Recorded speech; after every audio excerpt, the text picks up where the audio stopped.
Les amis, ça y est, l'heure est grave. Je dois tester mon temps sur 5 km.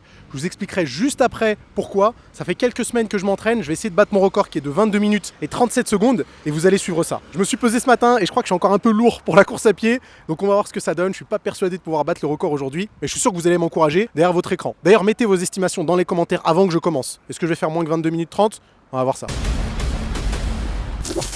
Bon les gars, mon alternance elle est en péril. D'habitude je monte et je chatte pour Nassim, mais là aujourd'hui c'est un tout autre défi. Je dois le suivre en courant sur la plus longue distance possible. Sincèrement je donne pas cher de l'état de mes jambes à la fin de la course. Je vais faire au mieux. J'espère que je serai pas obligé de mettre un post LinkedIn pour trouver notre alternance d'ici la fin de la semaine. On verra bien. Si jamais j'ai plus d'alternance, je compte sur le soutien de la communauté quand même. Aidez-moi s'il vous plaît.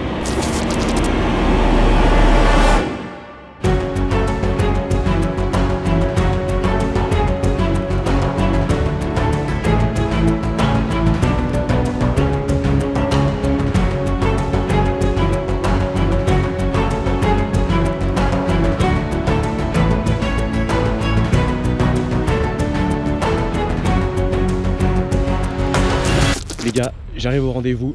Là, il n'y a plus d'échappatoire. Il n'y a plus qu'à attendre le TGV.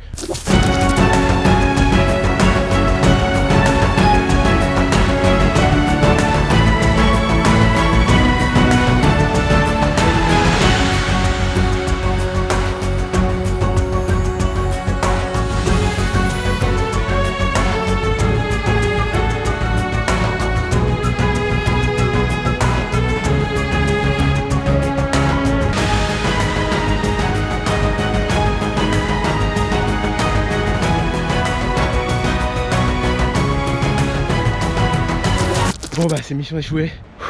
Bon, du coup le sort de mon alternance est en suspens. Je compte sur vous pour m'aider.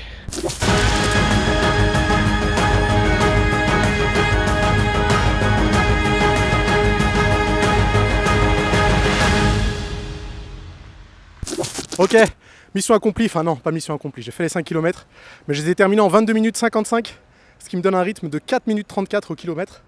Et mon record, je crois que c'était 4 minutes 30 et quelques au kilomètre. Donc malheureusement, record même pas égalé, parce que je suis parti beaucoup trop vite le premier kilomètre. Je l'ai fait avec un rythme de 4 minutes 4, je crois. Je vous mettrai toutes les infos à l'écran. Donc je suis un peu dégoûté, mais bon, c'est pas grave. Je vais me reposer un peu et on fait un débrief de tout ça à la salle.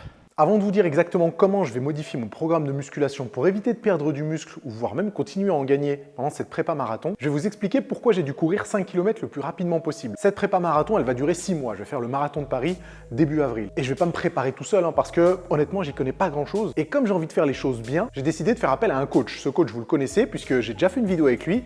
Il s'appelle Nico, il gère la chaîne Running Addict et j'ai fait la vidéo Apprendre à courir avec lui que vous pouvez d'ailleurs trouver quelque part sur l'écran. Vidéo qui a très bien marché. Et comme je me suis super bien entendu avec Nico et que je m'entends toujours super bien avec lui, je lui ai demandé comment je pourrais m'y prendre pour faire cette prépa marathon. Du coup, il m'a proposé de rejoindre sa plateforme Campus Coach. Et sur Campus Coach, il y a des programmes spécifiques de 6 mois, donc 24 semaines, pour la préparation d'un marathon. Je vais donc utiliser la plateforme Campus Coach qui va me dire exactement ce que je dois faire et comment je dois le faire sur toutes les séances de toutes les semaines de ma préparation. Et pour que la plateforme Campus Coach puisse déterminer à quelle vitesse je vais devoir effectuer certains de mes entraînements, eh ben, on a besoin d'entrer notre temps sur 5 km. C'est possible aussi d'entrer nos perfs sur 10 km ou sur un semi-marathon. Moi, je connaissais que mon temps sur 5 km, donc je l'ai mis dans la plateforme. À partir de là, la plateforme calcule toutes les variables et vous construit votre plan d'entraînement. Je suis hyper content que Nico puisse m'accompagner dans cette prépa parce que c'est la garantie de faire un meilleur temps sur mon marathon. Selon la plateforme, si je suis tous les entraînements, je peux espérer faire un marathon en 3h30.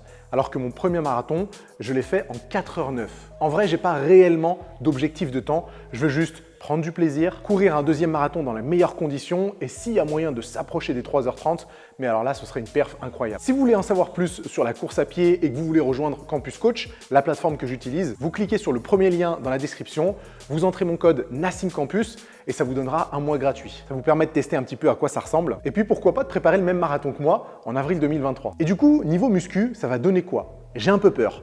J'ai un peu peur parce que pendant 6 mois, je vais devoir faire 4 entraînements de course à pied par semaine en associant ça à mes entraînements de musculation. Déjà, 4 séances de course à pied par semaine, c'est pas mal. Si je rajoute par-dessus 4, 5, 6, voire 7 séances de muscu, je peux vite basculer dans le surentraînement. Le souci, c'est que moi, je suis très attaché à mes entraînements de muscu parce que j'adore ça. Pas juste parce que ça fait partie de mon métier, mais vraiment, j'aime m'entraîner et j'ai envie de continuer à le faire le plus souvent possible. Donc oui, je vais continuer à m'entraîner 7 jours sur 7. Certains d'entre vous pourront se dire « mais c'est complètement du délire, je vais jamais tenir 4 semaines ou 6 semaines ou 24 semaines comme ça ». Mais rappelez-vous que ce n'est pas la fréquence d'entraînement qui peut être dangereuse pour la récupération, c'est le volume d'entraînement. C'est ce que vous faites sur chaque séance. Et du coup, j'ai envie de garder ce plaisir quotidien d'aller à la salle de sport, mais en modifiant mes séances pour ne garder que l'essentiel.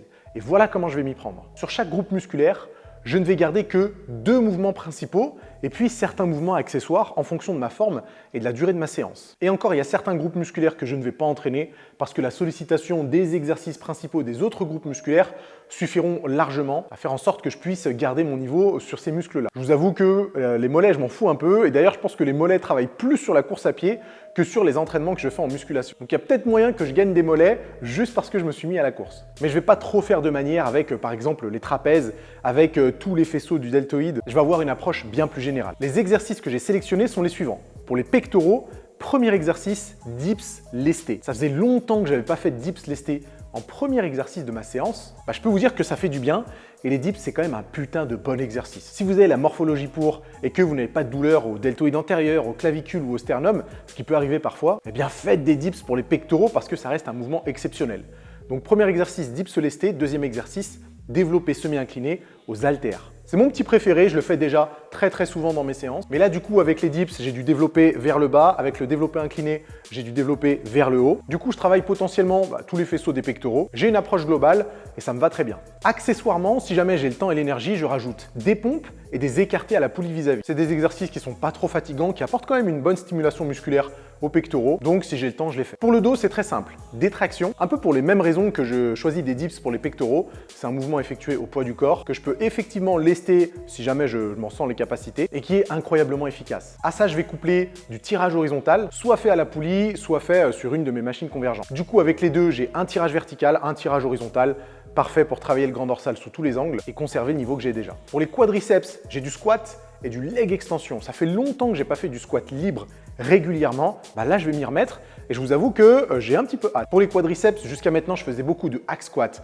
de squat pendule. Mais là, je reprends un peu les bases parce que le squat, c'est un exercice merveilleux qui travaille en plus la stabilité, ce qui peut avoir un petit transfert sur la course à pied et qui va m'aider à conserver mes performances, je pense, sur tous les groupes musculaires du bas du corps. En plus de ça, un petit exercice d'isolation pour les quadriceps, surtout que le leg extension que j'ai ici au gymnase, c'est un leg extension de la marque Prime, il est complètement violent, il est incroyable pour travailler les quadris sans aucune douleur avec un placement parfait. Donc j'étais obligé de le placer dans ma séance. Pour les ischios, soulevé de terre, jambes tendues et leg curl, j'ai pas trop le choix pour les ischios, mais ça me va bien, c'est deux exercices que j'apprécie beaucoup. Pareil, le soulevé de terre, jambes tendues, c'est un peu l'équivalent du squat en fin de compte. Ça me permettra de travailler ma stabilité. C'est un exercice à forte tension d'étirement que je vais coupler avec du leg curl allongé, qui est un exercice à forte tension de contraction, effectué aussi sur une machine Prime. Donc là, pareil, violence totale. Et je suis persuadé que ces deux exercices, donc ça me fait 4 exercices pour ma séance jambes, ça suffit largement, j'aurais même pas besoin d'exercices annexes. Pour les deltoïdes, ce sera du overhead press et des élévations latérales. Je ne fais pas de deltoïde postérieur parce que mon deltoïde postérieur est déjà bien en avance, donc j'ai pas besoin d'en rajouter une couche. Peut-être qu'il travaillera un petit peu sur les tirages horizontaux de ma séance dos. Je suis sûr et certain que c'est pas en arrêtant de l'entraîner pendant quelques semaines ou quelques mois qu'il va perdre en volume. Et puis en plus, il y a moyen qu'il me reste un petit peu d'énergie de temps en temps pour placer des élévations latérales buste penché pour le deltoïde postérieur. Mais du coup, overhead press et élévation latérale, ça suffit largement pour bien bosser les deltoïdes. Pour les biceps, triceps, j'hésite encore un peu à faire 2 exercices pour chaque groupe musculaire ou juste un seul exercice pour les triceps, un seul exercice pour les biceps. Je pense que je vais commencer avec un seul mouvement et puis on verra en fonction de ma forme si jamais j'arrive à en rajouter quelques autres. Et mes 2 exercices de choix pour les triceps, c'est du dips à la machine. Alors oui, ça fait 2 fois dips pour les pectoraux et pour les triceps, mais c'est pas exactement le même exercice parce que j'en ai un au poids du corps et un autre à la machine. Et la trajectoire de la machine que j'ai pour les dips, elle est vraiment hyper cool pour travailler les triceps. Et puis mon exercice biceps de choix, vous le connaissez, curl à la poulie basse, dos à la poulie. Il n'y a pas mieux pour les biceps et je pourrais me contenter de ça pendant plusieurs mois. Sur tous ces exercices, je ne vais pas explorer trop de fourchettes de répétition différentes. Je vais m'en tenir à des fourchettes de répétition assez courtes, entre 4 reps et 8-10 reps pour certains exercices. Pourquoi? Parce que les séries longues peuvent être plus fatigantes pour le système nerveux et donc entraver ma capacité de récupération qui va déjà être bien entravée par la course à pied. Donc si je rajoute à ça des séries de 15 ou des séries de 20, je donne pas cher de ma peau. Pareil pour les temps de récupération, je vais pas faire le fou à prendre des temps de récup trop courts alors que j'aime ça. Je vais écouter mon corps, ne pas lancer de chrono. De toute façon, je lance rarement de chrono pour calculer les temps de récup. Et puis je reprendrai quand je me sentirai de reprendre. Et pour le nombre de séries, c'est un petit peu la même chose. Je fais en sorte que mes séances de musculation durent 45 minutes grand maximum. Si j'ai de l'énergie, je peux tirer jusqu'à 1 heure.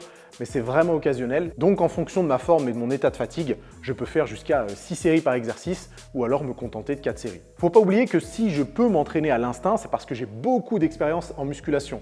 Je vous rappelle que ça fait 16 ans que je m'entraîne. Et puis là, le but, ce n'est pas de réunir toutes les conditions optimales pour la prise de muscle, c'est juste de faire le strict nécessaire pour conserver de la masse musculaire et puis continuer à garder le plaisir de m'entraîner à la salle de sport. Donc là, il n'est pas question de tout optimiser en termes de volume d'entraînement, de temps de récup, de tempo d'exécution, de choix des exercices. Je fais juste ce qui me permettra de conserver mes performances et ça suffira largement. Je vous avoue que j'ai quand même une petite crainte. Là, je suis actuellement à entre 100 et 101 kg. Mon poids de forme, c'est entre 98 et 100 kg. C'est là où je me sens le mieux. Donc actuellement, je suis plutôt pas mal, même si peut-être j'ai un petit peu de gras à perdre. Avec la course à pied, c'est sûr et certain que je vais perdre du poids. Et avec cette perte de poids, peut-être qu'une perte de performance va s'accompagner. Ce qui me fait encore plus peur, c'est que les seules fois où j'ai fait du cardio à intensité modérée pour me préparer une compétition, par exemple, quand j'en faisais il y a une dizaine d'années, eh bien j'avais tendance à fondre du haut du corps, surtout les bras, les épaules et le haut des pecs, alors que j'avais pas trop de mal à conserver mon dos, mes fesses, mes cuisses, etc. Et c'est quelque chose qui avait moins tendance à arriver lorsque, quand je me préparais pour une compétition, je faisais plutôt du fractionné ou de la marche rapide à comparer du cardio à intensité modérée. Donc j'ai peur que malgré tous mes efforts à la salle de sport, malgré tous mes efforts pour conserver une bonne quantité de protéines, malgré tous mes efforts sur la programmation d'entraînement, j'ai bien peur que la perte de muscle est un peu inévitable. De toute façon, je vous ferai suivre ça et on verra à quel point je me retrouve dans 6 mois. Mais en vrai, je suis prêt à faire le sacrifice. Je sais de quoi je suis capable musculairement parlant.